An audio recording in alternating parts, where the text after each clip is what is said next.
Hi guys, it's फैज़ अहमद फैज़। कैसे हैं आप सब लोग, और वेलकम है आपका अपने चैनल फिजिक्स की पाठशाला पर। और आज हम लोग का इलेक्ट्रिक पोटेंशियल का एक दूसरा टॉपिक है, electric potential due to non conducting sphere. देखिए, नॉन कंडक्टिंग सॉलिड स्फीयर क्या होता है, मैं इसको यहाँ बना के दिखाता हूँ। ठीक है, देखिए ये हमारे पास एक नॉन कंडक्टिंग स्फीयर है। नॉन कंडक्टिंग स्फीयर में क्या होता है कि जब भी हम कोई चार्ज देते हैं ना, तो वो चार्ज सारा चार्ज जाके सरफेस के अंदर पूरी तरीके से भर जाता है। दिस सारा चार्ज जाके सरफेस के अंदर भर जाता है। This is non conducting. This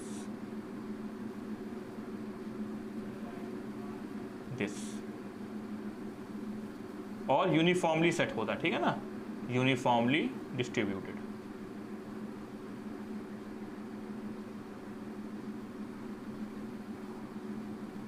ठीक, तो सारा ये नॉन कंडक्टिंग स्फीयर है, नॉन कंडक्टिंग स्फीयर।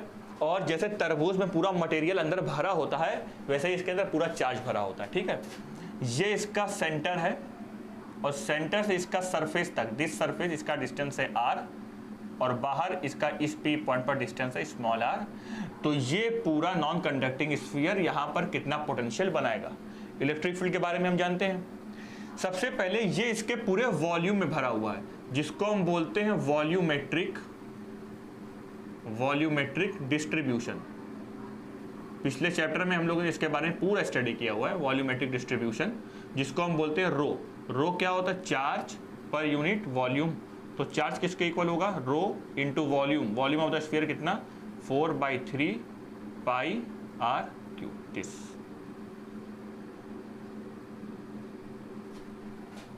ठीक है।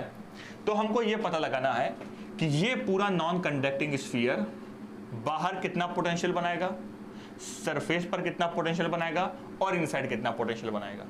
ठीक, देखो बाहर कितना बनाएगा, तो हमारा जो केस होगा, if small r is greater than r, मतलब ये वाला स्मॉल r कैपिटल R से बड़ा है, तो पॉइंट कहाँ होगा? पॉइंट जो हमारा होगा P पॉइंट, वो कहाँ होगा? आउटसाइड। ठीक है, अब हम लोग ने पढ़ा हुआ है dv is equal to minus E dot D R. होता है कि नहीं होता? होता है। और दोनों तरफ क्या कर देंगे? इंटीग्रेट। तो dv का potential v, this is equal to minus electric field. What is the formula of electric field? 1/4 pi epsilon not q upon r square dot D R. क्या कर दिया? Integrate. So this v is equal to k कहाँ आ गया? बाहर। q कहाँ आ गया? बाहर। This is minus. तो अंदर क्या बचा? अंदर बचा 1/r square D R. 1/r square का इंटीग्रेशन क्या होता है? तो आंसर है 1/r स्क्वायर का इंटीग्रेशन होता है k q माइनस 1/r। ठीक है, ये इसका वो होता है। This is minus, this minus और दिस माइनस मिलकर क्या हो जाएंगे? प्लस। तो हमारा पोटेंशियल कितना आया?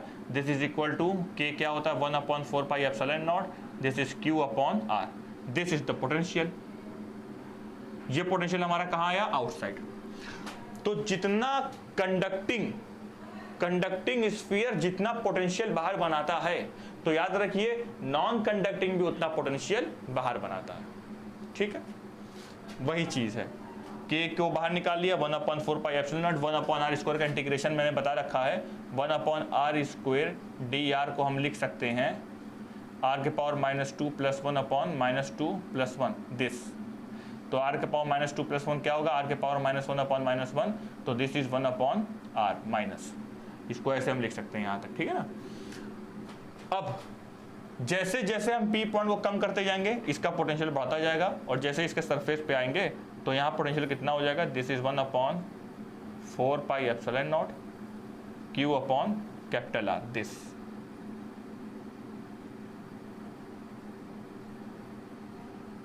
ये कहाँ पे है? If r equal to r, मतलब ऑन द सरफेस,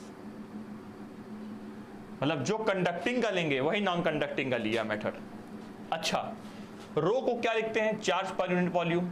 तो क्यू को क्या लिखते हैं? रो मल्टीप्लाइड बाय वॉल्यूम। अगर इसको हम चार्ज डेंसिटी के टर्म में लिखें तो पोटेंशियल का फॉर्मूला क्या होगा? सरफेस पर पोटेंशियल का फॉर्मूला हमारा सरफेस पर जो होगा दिस कितना होगा 1/4 pi epsilon not 1/4 pi epsilon naught. This is Q ना, इसको चार्ज डेंसिटी के टर्म में लिखना है तो this is rho into 4/3 pi R Q. तो क्यू को क्या लिखेंगे rho into 4/3 pi R Q लिख दिया दिस, और नीचे एक आर रह गया दिस आर। देखिए 4 से 4 कैंसल, पाई से pi cancel, this r cancel, तो this is equal to rho r square upon 3 epsilon naught. ये हमारा पोटेंशियल कहाँ आया सरफेस पर दिस। ये पोटेंशियल हमारा सरफेस पे आया चार्ज डेंसिटी टर्म में। अगर इसको क्यू में कन्वर्ट करना है तो दिस, तो क्यू के लिए ये फॉर्मूला है और चार्ज डेंसिटी को लेके ये फॉर्मूला है। तो आपको दोनों फॉर्मूले याद रखने हैं, ठीक है, नोट कर लो फटाफट।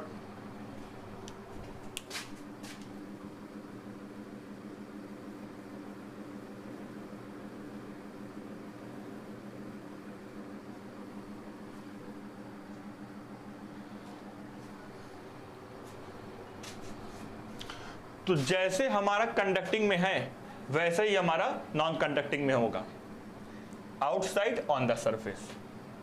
अब सुनिए, जब हम कंडक्टिंग में वर्क कर रहे थे तो वर्क हमको यहां से यहां तक करना पड़ा था, लेकिन अंदर वर्क नहीं करना पड़ा था।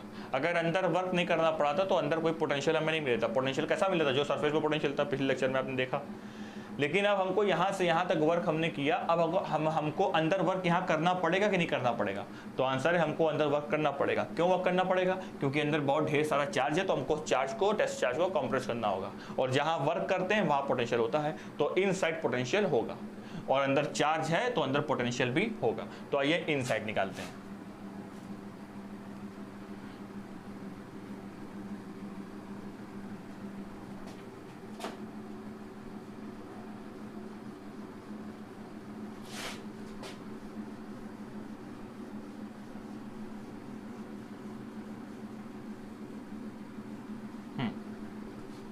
देखिए, इस P पॉइंट को हम यहां लेते हैं दिस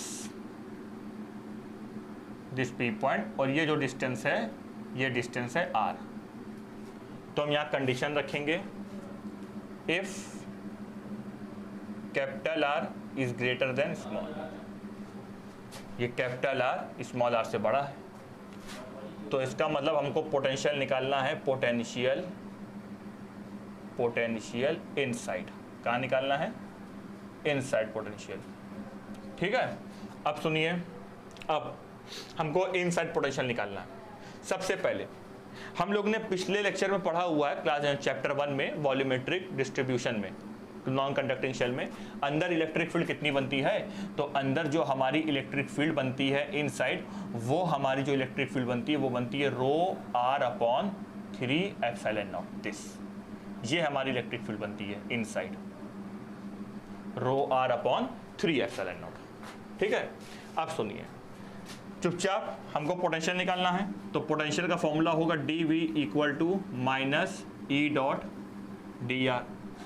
ठीक है, दोनों तरफ हम इंटीग्रेट करेंगे, दिस इंटीग्रेट, क्योंकि पूरे काम को चाहिए। इंटीग्रेशन कहां से कहां तक करेंगे? तो आंसर है इंटीग्रेशन इस R से लेके इसके सरफेस तक करेंगे। मतलब पोटेंशियल हमको कहां से कहां निकालना है? सेंटर से लेके, मतलब मान लो इस P पॉइंट पे, इस P पॉइंट से लेके पूरे R तक का निकालना है। तो पोटेंशियल हमको कहां से कहां तक निकालना है? Potential at P point, potential at surface, मतलब इनसाइड, इसको हम बोल दे रहे हैं इनसाइड। इनसाइड से लेके पोटेंशियल सरफेस तक निकालना है।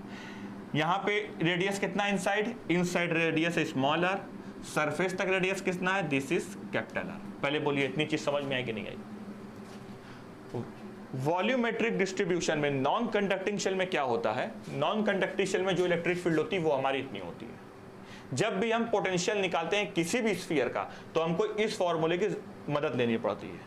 ठीक, अब इसमें हम पोटेंशियल इनसाइड निकालना है, तो स्मॉल r से कैपिटल R के बीच में निकालना है, तो पोटेंशियल भी स्मॉल r से सरफेस तक के बीच में चाहिए। तो potential inside, potential surface, small r capital R। इसको हम कैसे लिख सकते हैं? इसको हम लिख सकते हैं potential at surface minus potential initial, dv का इंटीग्रेशन v हो गया और इसका ये होगा vs minus vi, this is equal to what is vi, v inside minus this e small r से कैपिटल R, इस e को क्या ले सकते हैं, rho r upon 3 epsilon naught this dr, कोई problem, no problem.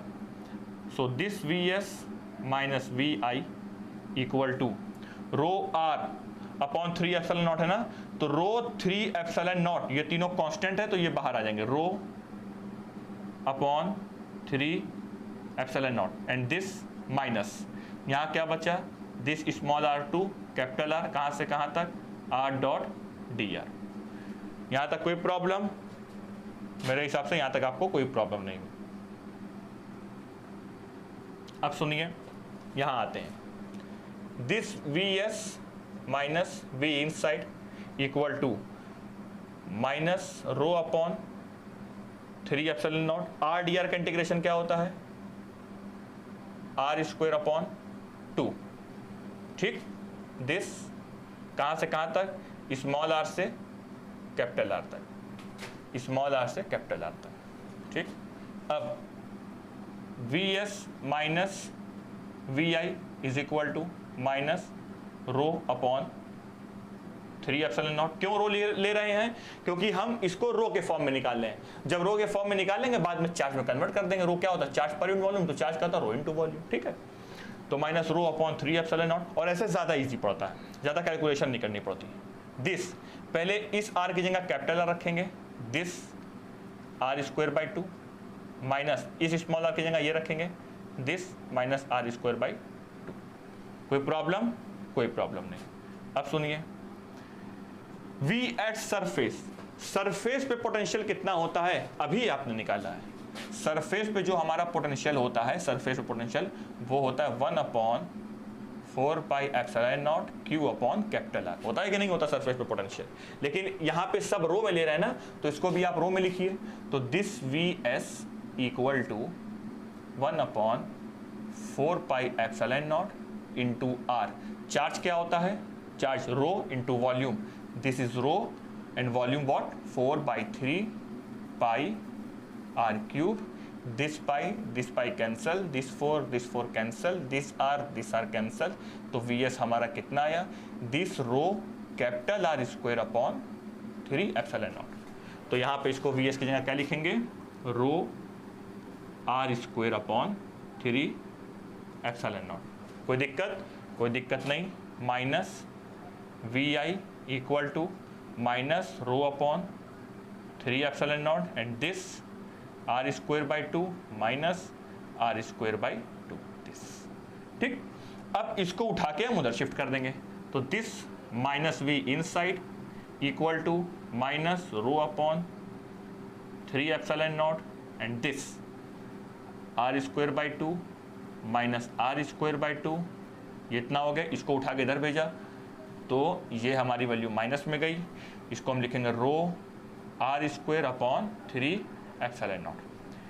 This minus become plus, तो ये हमारा आया V I equal to rho upon 3 epsilon naught, rho upon 3 epsilon naught हमने निकाल लिया common, this is rho upon 3 epsilon naught. तो अंदर हमारा क्या बचा, r square by 2 minus r square by 2 plus r square capital R square.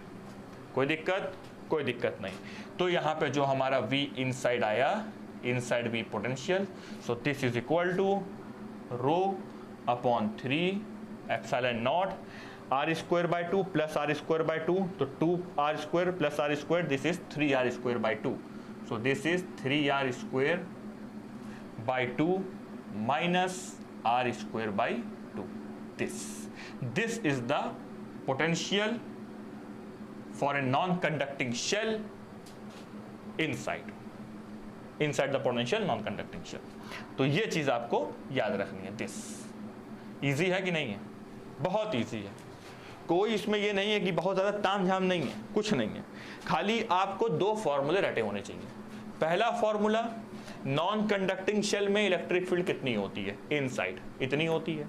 दूसरा formula, dv is equal to minus E dot D R, बस कहां से कहां तक निकाल रहे हो, इन साइड से लेके सरफेस तक, इन साइड से लेके सरफेस तक, बस बाकी मैथमेटिक्स है। देख लीजिए इस चीज को, आप खुद देख लीजिए, बाकी क्या है, बाकी सब मैथमेटिक्स है। ठीक है। अब अगर इसको आपको चार्ज में कन्वर्ट करना है तो रो का फॉर्मूला क्या होता है, चार्ज अपॉन वॉल्यूम। तो यहां पे रो की जगह लिखेंगे चार्ज अपॉन वॉल्यूम। वॉल्यूम कितना, 4/3 पाई आर क्यूब, जो आएगा वो क्यू में रिलेशन आ जाएगा। बस अब सुनिए, इफ इसको मैं कहां लिखना पसंद करूं, अगर मैं इसको रफ, चलिए मैं इसको रफ कर दे रहा हूं।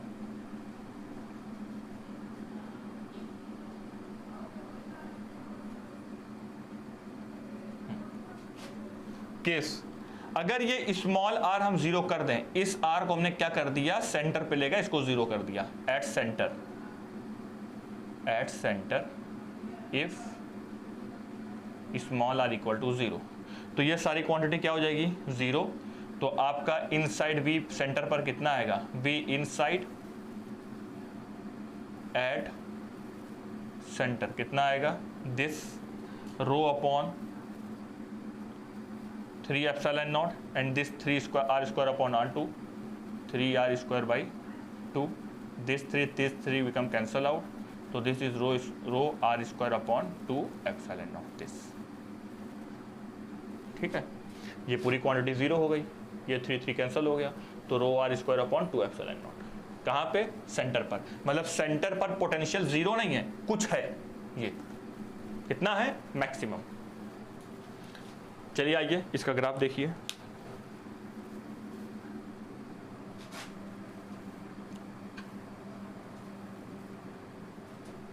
This is V, this is R, this is small r, this is O।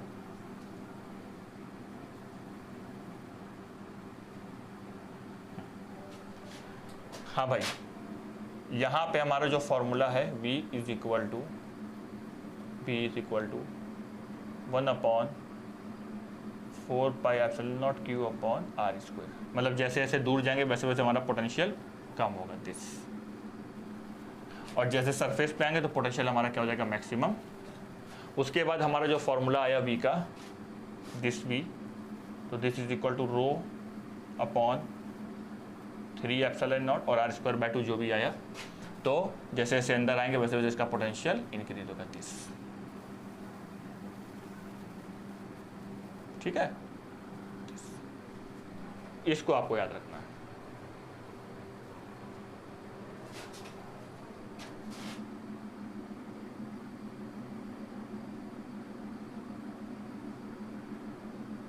ठीक है, rho upon 3 epsilon not 3 R square by 2 minus R square by 2।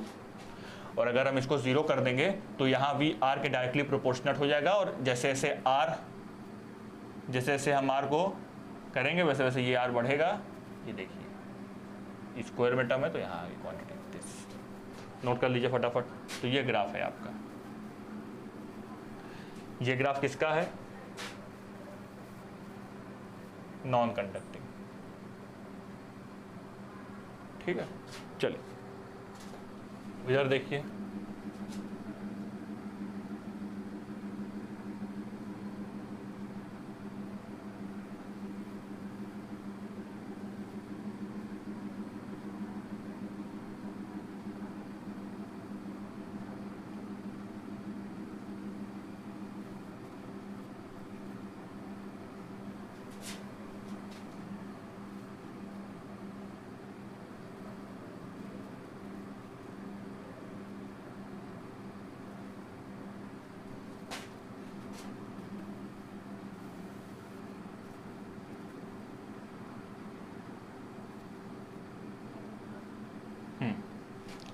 Electric field के लिए ये ग्राफ है, क्योंकि इन साइड इलेक्ट्रिक फील्ड जीरो होती है और इन साइड पोटेंशियल सेम होता है।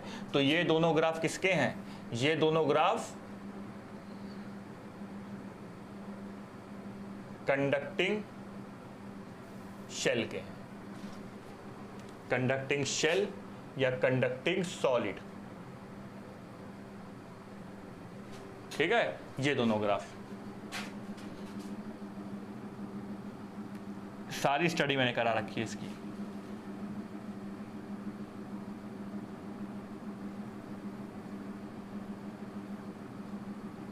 दिस।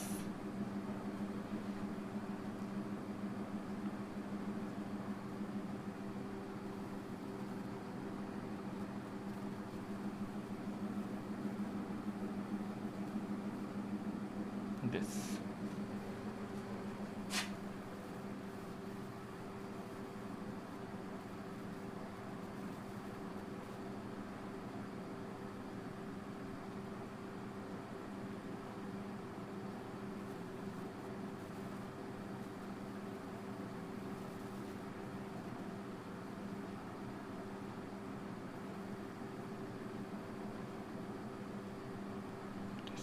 ये किसके ग्राफ है? ये नॉन कंडक्टिंग के ग्राफ है।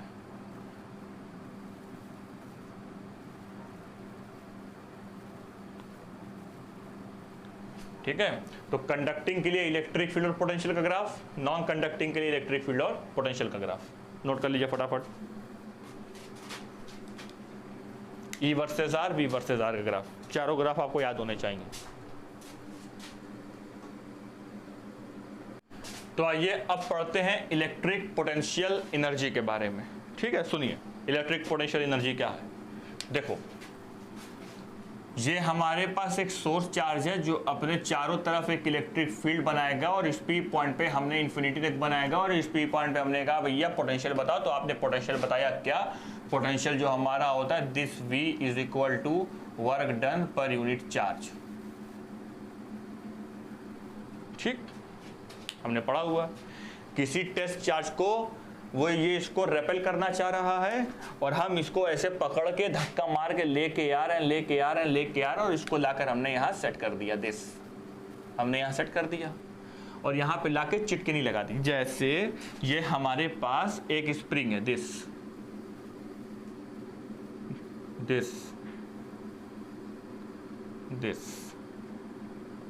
देखो इस लोकेशन पे अगर हम आएंगे तो यहां पे ये लोकेशन है 50 वोल्ट और इस लोकेशन पे हम आएंगे दिस, तो यहां ये लोकेशन है 100 वोल्ट और ये वाला वोल्ट है 0।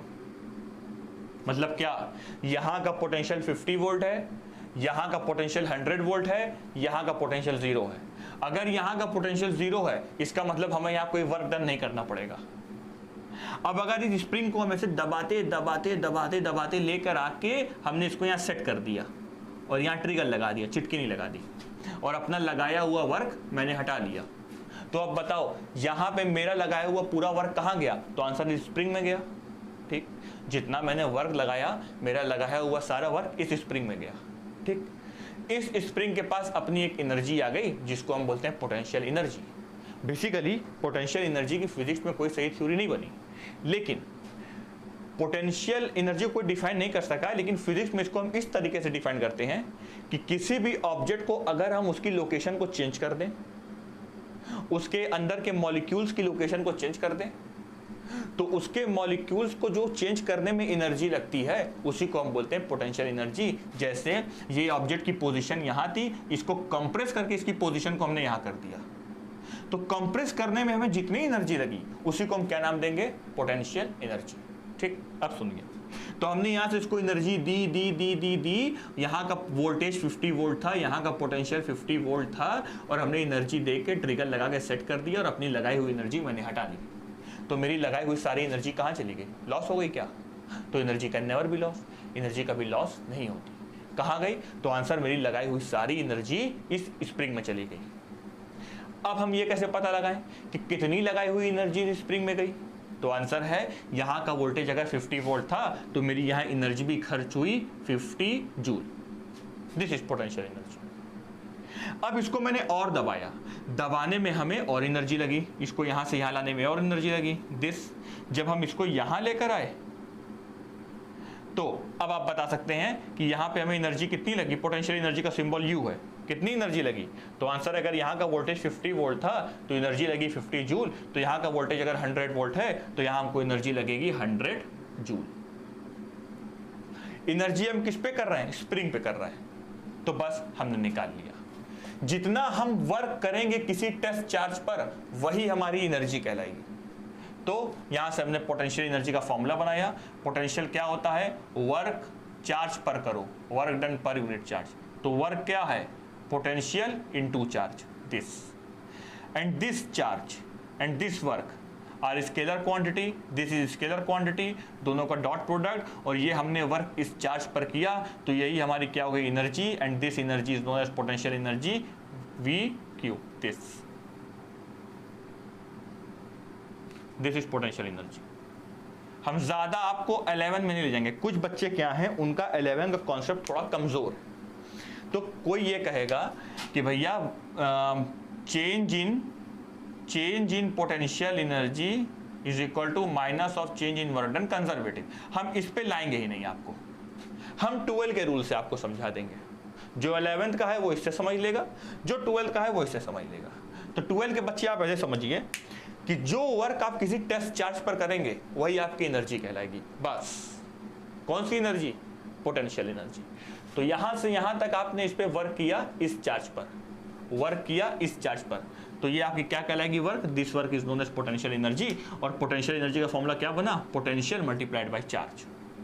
अब सुनिए, जब हमारे पास दो चार्ज होंगे तभी हमारी पोटेंशियल एनर्जी बन पाएगी। एक चार्ज से हम पोटेंशियल एनर्जी नहीं बना सकते, एक से ज्यादा होना चाहिए, 2 हो, 4 हो, 5 हो, लेकिन एक से ज्यादा होना चाहिए, ठीक है।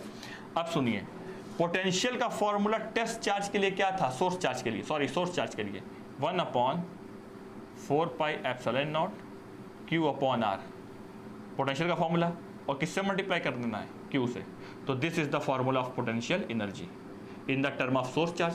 अब पोटेंशियल एनर्जी में कितने चार्ज होने चाहिए, एक से ज्यादा। तो देखो एक से ज्यादा चार्ज है, एक सोर्स चार्ज है तो एक टेस्ट चार्ज है। हो गया कि नहीं हो गया, दिस समझ में आ गई बात ना। तो टेस्ट चार्ज की लोकेशन को चेंज करने में जो आपका वर्क लगेगा वो आपकी पोटेंशियल एनर्जी कहलाएगी। वो पोटेंशियल एनर्जी का फॉर्मूला पोटेंशियल के टर्म में कितना, वी क्यू, सोर्स चार्ज के टर्म में कितना, Q upon 4 pi epsilon naught R। बस आपने पोटेंशियल एनर्जी का कॉन्सेप्ट सीख लिया। This is the whole formula of the potential energy, इसके आगे कुछ है ही नहीं। अब सुनो, यहां आ जाओ,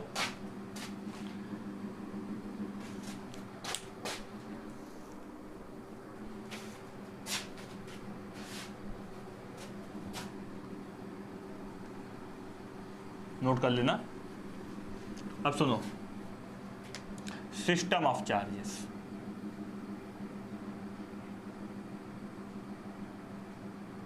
देखो ये हमारे पास है Q1 चार्ज, दूर से एक चार्ज लेकर आए Q2 चार्ज, और दूर से एक चार्ज लेकर आए Q3 चार्ज। यहाँ से यहाँ का डिस्टेंस है R13, यहाँ से यहाँ का डिस्टेंस है R21 या 12 भी लिख सकते हैं आप, चलो 21 लिख दिया। यहाँ से यहाँ तक का डिस्टेंस है R32। अब बताओ इन तीनों में पोटेंशियल एनर्जी कितनी, 3 चार्ज हैं, पोटेंशियल एनर्जी कैसी क्वांटिटी है, तो आंसर है पोटेंशियल एनर्जी हमारी स्केलर क्वांटिटी है, स्केलर क्वांटिटी, ठीक है। ये पोटेंशियल एनर्जी हमारी स्केलर क्वांटिटी है। तो सिंपल ऐड कर देंगे, टोटल पोटेंशियल निकालना है, 3 चार्ज हैं तो U1 plus U2 plus U3, तो this is equal to U1 कितना, 1/4 pi epsilon not Q1 Q2 upon R कितना है, R21 plus 1/4 pi epsilon not Q2 Q3 upon इनके बीच का radius R32 plus 1/4 pi epsilon not K को लिखा this Q1 Q3 upon R13 this, बस हो गया। This is the formula of potential energy for multiple charges. 4 होंगे तो Q1 Q4, 5 होंगे तो चलते चले जाएंगे, और अगर n होंगे तो नेट पोटेंशियल एनर्जी हमारी कितनी आएगी, this U is equal to U1 plus U2 plus U3 plus dot dot dot dot UN। ये मल्टीपल चार्जेस के बारे में आप सीख लिया। और पोटेंशियल एनर्जी का फॉर्मूला क्या है, पोटेंशियल एनर्जी का फॉर्मूला एक होगा हमारा this U is equal to QV, और एक होगा this U is equal to 1/4 pi epsilon not Q upon R। बस खत्म खेल। अब किसी का क्वेश्चन बनेगा बेटा बताओ एक डाइपोल में पोटेंशियल एनर्जी कितनी, तो याद रखिए फर्स्ट चैप्टर में मैंने डाइपोल में सारी चीज मैंने बता रखी है, एक डाइपोल में कितना वर्क लगता है, एक डाइपोल में कितनी पोटेंशियल एनर्जी लगती है। अगर आपको उसको और फिर पढ़ना है तो मैं उसका लिंक डिस्क्रिप्शन में दे दूंगा, ठीक है, तो आप इस चीज़ को पढ़ लीजिएगा। डिस्क्रिप्शन में पार्ट 1 और पार्ट 2 दो करके लिंक दे देंगे, दोनों आप पढ़ लीजिएगा क्योंकि मैंने पढ़ा रखा है फर्स्ट चैप्टर में ही। तो आपने इलेक्ट्रिक पोटेंशियल एनर्जी के बारे में जान लिया। पोटेंशियल क्या है, एक चार्ज का रोल है उसमें। पोटेंशियल एनर्जी में कितने चार्ज का रोल है, 2। पोटेंशियल में क्या क्या हमने पढ़ा, कंडक्टिंग शेल के बारे में पढ़ लिया, नॉन कंडक्टिंग शेल के बारे में पढ़ लिया, सारी चीजें पोटेंशियल के बारे में हमने पढ़ ली। अब हम लोग को सिर्फ और सिर्फ पढ़ना है इक्वी पोटेंशियल सरफेस के बारे में, उसके बाद हम लोग कैपेसिटर पे आ जाएंगे, ठीक है। तो क्लास 12 का टॉपिक जल्दी जल्दी हो रहा है। जैसा कि आप लोगों ने कहा सर लेक्चर थोड़ा देर तक बनाइए, तो मैं लेक्चर आप लोग के लिए थोड़ा देर तक बना रहा हूँ, ठीक। So thank you.